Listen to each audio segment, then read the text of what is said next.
जिसने कांग्रेस को समाप्त करने में अपनी अहम भूमिका निभाई हो और जिसके वजह से आज कांग्रेस बिहार में हाशिए पे है, उसका सदाकत आश्रम में जाना और वहां पे उस व्यक्ति का महिमा मनमोहन सिंह जी जो अध्यक्ष है, प्रदेश अध्यक्ष, कहीं ना कहीं वो राष्ट्रीय जनता दल से निकले हुए हैं और उनके दिलो दिमाग पे आज भी राष्ट्रीय जनता दल हावी है, कांग्रेस नहीं। सदस्यता समाप्त हो रही है 2024 में अप्रैल के आसपास, तो रिन्यूअल के लिए कहीं ना कहीं ये तेल पॉलिश मक्खन जिसको बोलते हैं मलाई लगाई जा रही है। आप लालू प्रसाद यादव को वो अपना दिखाए कि कांग्रेस आप पहले समझिए, पटना में जितने लोग दिखते हैं कांग्रेस की स्ट्रेंथ उतनी तो हल्का नहीं हुआ। जिसने मंत्री बनाया, एमएलए बनाया, एमपी बनाया, तो वो एक राज्यसभा बनने की वजह से कांग्रेस में रहेंगे। ये लोग स्टैचू लगा देंगे अगर जिन्ना के नाम पे अगर सत्ता में इनकी वापसी होती है 24 में, तो ये सत्ता के भूखे भेड़िया, मुसलमान ये सत्ता के भूखे भेड़िया हैं। मुसलमान का इनको वोट नहीं चाहिए। सत्ता के भूखे भेड़िया हैं। आप लोग वोट दे रहे हैं। अरे भैया, सत्ता के भूखे भेड़िया हैं।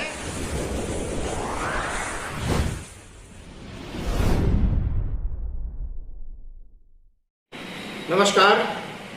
देखिए, आज हमारे साथ एक विशिष्ट अतिथि कह सकते हैं और कहीं एक जुझारू नेता, लड़ने वाले, बोलने वाले और यहाँ तक कि आंदोलन में परिपक्व और पूरा खानदान एक तरह से कहा जाए जन्मजात कांग्रेसी। बहुत सारे लोग आज के समय में पार्टी में आ रहे हैं, पार्टी के कमान संभाल रहे हैं और संभालने के बाद बहुत सारी प्रतिक्रिया आ जाती हैं, पार्टी में देखने को मिलता है। तमाम बिंदुओं पे बात करेंगे हम और हमारे साथ उपस्थित है जावेद अली, जिनसे हम बात करेंगे और जानने का प्रयास करेंगे कि आज के समय में कांग्रेस की जो स्थिति परिस्थिति, आज महागठबंधन में कांग्रेस है, 5 राज्य में चुनाव हो रहे, बहुत सारे मुद्दा है, इन सभी बिंदुओं पे बात करें। सबसे पहले स्वागत है जावेद जी। आपको भी बहुत बहुत धन्यवाद और आपके जितने भी व्यूअर्स हैं उनको हार्दिक शुभकामनाएं। आज जावेद जी, आज के समय में सवाल खड़ा हो जाता है, बहुत सारे लोग बाहरी लोग आते हैं, कांग्रेस में सदस्यता ले लेते हैं, बड़े बड़े पद भी ले लेते हैं और आप जैसे जो कि आपके पूर्वज कई पीढ़ियां कांग्रेस में रह चुकी हैं, वैसे कार्यकर्ता को, आप ही नहीं ऐसे बहुत सारे कार्यकर्ता, उसे बहुत सारे पदाधिकारी जिनका अवहेलना कर करके, न सुन करके और ऐसे लोगों को बना दिया जाता है। बिल्कुल यही कारण है, यही मेन वजह है जो कांग्रेस बिहार में पिछड़ी हुई है और पिछड़ करके बिल्कुल आखिरी पायदान पे खड़ी है। उसका मुख्य कारण यही है कि जो आम कार्यकर्ता है, कहीं ना कहीं उनकी उपेक्षा बड़े पैमाने पे की जा रही है बिहार में। इसमें कहीं कोई अतिशयोक्ति नहीं है। ये कुछ दिन पहले श्री बाबू की जयंती मनाई गई सदाकत आश्रम में, जिसके चीफ गेस्ट मुख्य अतिथि लालू प्रसाद यादव थे, उस पर क्या कहिएगा? तो बिल्कुल नहीं होना चाहिए। जो व्यक्ति जो हमारे विचारधारा से मेल नहीं खाता है, जिसको कांग्रेस से कोई लेना देना नहीं है, जिसने कांग्रेस को समाप्त करने में अपनी अहम भूमिका निभाई हो और जिसके वजह से आज कांग्रेस बिहार में हाशिए पे है, उसका सदाकत आश्रम में जाना और वहां पे उस व्यक्ति का महिमा मंडन करना और अपने नेताओं को भुला करके करना, ये अपने आप में बहुत बड़ा प्रश्न चिन्ह है। क्योंकि अखिलेश प्रसाद सिंह जी जो अध्यक्ष है, प्रदेश अध्यक्ष, कहीं ना कहीं वो राष्ट्रीय जनता दल से निकले हुए हैं और उनके दिलो दिमाग पे आज भी राष्ट्रीय जनता दल हावी है, कांग्रेस नहीं है। ये प्रमाण है इस बात का कि सदाकत आश्रम, कांग्रेस के मुख्यमंत्री श्री कृष्ण बाबू की जयंती और वहां लालू यादव का सोने का मुकुट पहनना और लालू यादव का नारा लगना, क्या अगर अखिलेश प्रसाद सिंह जी राहुल जी को बुलाते, मल्लिकार्जुन खड़गे जी को बुलाते, आदरणीय श्रीमती सोनिया गांधी जी को बुलाते, श्रीमती प्रियंका गांधी जी को बुलाते, तो एक बात होती। ये तो कहीं ना कहीं मैं समझता हूं कि राज्यसभा की सदस्यता समाप्त हो रही है 2024 में अप्रैल के आसपास, तो रिन्यूअल के लिए कहीं ना कहीं ये तेल पॉलिश मक्खन जिसको बोलते हैं मलाई लगाई जा रही हो, या फिर जो आने वाला जो लोकसभा का चुनाव है 2024 में अपने बेटे के लिए टिकट की व्यवस्था की बात है। यानी आप साफ आरोप लगा रहे हैं कि अखिलेश प्रसाद सिंह जो आपके कांग्रेस के प्रदेश अध्यक्ष हैं, वो अपने सीट और अपने बेटे के सीट के लालू प्रसाद को सोने का मुकुट पहनवा रहे हैं। क्यों नहीं लगवा रहे हैं? क्यों नहीं लगाएंगे आरोप? क्यों नहीं लगाएंगे? आखिर कांग्रेस आप लालू प्रसाद यादव को वो अपना दिखाए कि कांग्रेस आप पहले समझिए, पटना में जितने लोग दिखते हैं कांग्रेस की स्ट्रेंथ उतनी ही तो है नहीं। मैं यूथ कांग्रेस से हूं, यूथ कांग्रेस से अब तक 22 साल हो गए कांग्रेस में, और हम लोग आइडियोलॉजी के साथ कांग्रेसी हैं। हम लोग गांधी जी के मानने वाले लोग हैं, हम लोग पंडित जवाहरलाल नेहरू को मानने वाले हैं, इंदिरा जी को, शास्त्री जी को, लौह पुरुष सरदार वल्लभ भाई पटेल जी को, और तमाम जो भी कांग्रेस के नेता हैं, स्वतंत्रता सेनानी हैं, सबको हम लोग दिल की अथाह गहराइयों से प्यार करते हैं और उनको लेकर के हम लोग कांग्रेस के प्रति समर्पित हैं। बिल्कुल। अरे सुनिए ना महाराज, हम लोगों को कोई चीज नहीं मिले, कोई पद नहीं मिले, तो मतलब आप भी चाहते हैं कि आपको भी पद मिले? इसीलिए ना पद मिले ना टिकट मिले, कुछ भी नहीं मिलेगा। जैसे हम लोगों ने कांग्रेस में 22 साल गुजारा है, 42 साल गुजार लेंगे, लेकिन हम लोग दल बदलने वालों में से नहीं है। यही तो ओरिजिनल की पहचान है। लेकिन ये जो पद के लोभी लोग हैं, आज राज्यसभा से और विधानसभा का टिकट और राज्यसभा से इनको हटा दिया जाए, नहीं भेजा जाए कांग्रेस के सिंबल पे या कांग्रेस की ओर से, अगर रह जाए कांग्रेस में तो फिर मुझसे बात कीजिए। मतलब वो छोड़ के चले जाएंगे? बिल्कुल, ये तो बिल्कुल ये लोग सेल्फिश लोग हैं, आराम गैराम है। जो राजद का नहीं हुआ, जिसने मंत्री बनाया, एमएलए बनाया, एमपी बनाया, तो वो एक राज्यसभा बनने की वजह से कांग्रेस में रहेंगे। हटा कर देख लीजिए। उसमें क्या बोलते हैं, एक चीज हमने भी कहीं ना कहीं देखा, ये आपके राहुल गांधी हैं, सोनिया गांधी हैं, सोनिया गांधी का फोटो था, राहुल गांधी का कहीं फोटो नहीं था। तो क्या बिहार प्रदेश कांग्रेस कमेटी राहुल गांधी को अपना नेता नहीं मानती है? अरे मुझे श्री कृष्ण बाबू से कोई दिक्कत नहीं है, वो कांग्रेस के थे, निश्चित तौर पे मनाया जाना चाहिए और भव्यता के साथ मनाई जानी चाहिए, लेकिन चीफ गेस्ट उसमें कांग्रेस का ही होना चाहिए था, तो ये बेहतर होता। और कहां मनाई गई इतनी धूमधाम से और इतनी शिद्दत के साथ? अगर मौलाना मजनूर हक साहब की जयंती और पुण्यतिथि मनाई जाती सदाकत आश्रम में, जिन्होंने अपना 34 एकड़ जमीन भारतीय राष्ट्रीय कांग्रेस के नाम दान कर दिया, तो समझ में आती बात। लेकिन माल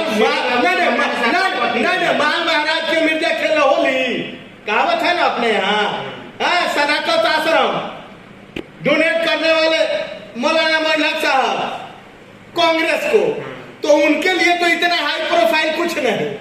और वहां लालू यादव और सोने का मुकुट, ये क्या है? ये बिल्कुल ये एक तरीके से ये एक जाल बिछाया जा रहा है, जाल बिछाया जा रहा है, दाना डाला जा रहा है। अरे सुनिए, कहते हैं कि लालू प्रसाद यादव को बुलाकर अखिलेश सिंह ने अपना दिखा दिया कि कांग्रेस को जो कहते हैं कांग्रेस है कहाँ बिहार में, तो उस चीज को दिखाया अखिलेश सिंह ने कि हाँ बिहार में कांग्रेसी इतने हैं जो आप देख सकते हैं।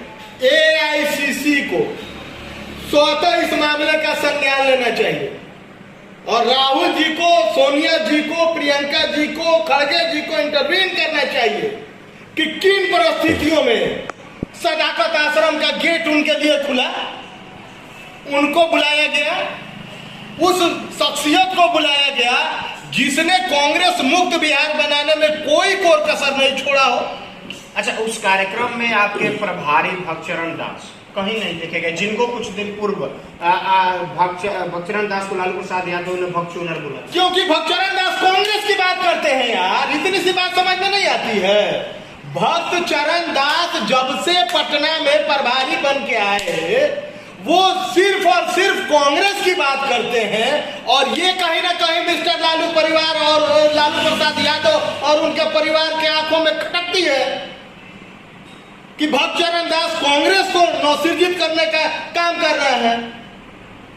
उनको तो पॉकेटियर चाहिए ना, पॉकेट में रहने वाला चाहिए ना, कि लालू यादव जो कहे वो कांग्रेस सुने। तो आज कांग्रेस है कहां बिहार में? मुझे तो नहीं लग रहा है। लालू कांग्रेस कहिए कि पटना में है? तभी लालू कांग्रेस है? बिल्कुल नहीं। मैं महात्मा गांधी की कांग्रेस में हूं, मैं इंदिरा गांधी की कांग्रेस में हूं, मैं पंडित जवाहरलाल नेहरू की कांग्रेस में हूं, मैं सरदार वल्लभ भाई पटेल की कांग्रेस में हूं। तो पटेल जी का जयंती भाजपा वाला मना रहा है खूब धूमधाम से, आपके इस सिवान में पूर्व मंत्री पांडे जी मना। अरे तो भाजपा वाले मना रहे, हम लोग भी मनाए थे, लेकिन भाजपा वाले जो मना रहे हैं तो भाजपा वालों के पास है ना इतिहास है ना भूगोल है। तो आ रहा है कि अरे सुनिए तो, ना इतिहास है ना भूगोल है। पर आप संयोग कहिए कि लाल बहादुर शास्त्री जी की जन्मदिन और महात्मा गांधी जी का जन्मदिन एक ही दिन होता है, सरदार वल्लभ भाई पटेल जी का जन्मदिन और इंदिरा गांधी जी का शहादत दिवस। और ये आरएसएस के जो लोग हैं, रेशियल सीक्रेट सर्विस के, इनका काम है कॉन्स्पिरेसी क्रिएट करना। होता है, बिल्कुल वही होता है। तो उनका काम है सेक्रेसी, कॉन्स्पिरेसी करना। तो ये लोग एक कॉन्स्पिरेसी के तहत हमारे ही महान विभूतियों को एडॉप्ट करके हमारे ही सामने खड़ा करके और आम भारत की आम जनता को गुमराह करके, दिग्भ्रमित करके और उनके नाम का दोहन कर लेते हैं। तो ये तो कहीं ना कहीं भाजपा वाला कहता है कि अगर प्रधानमंत्री पटेल जी वोट देता है देश कहाँ हो?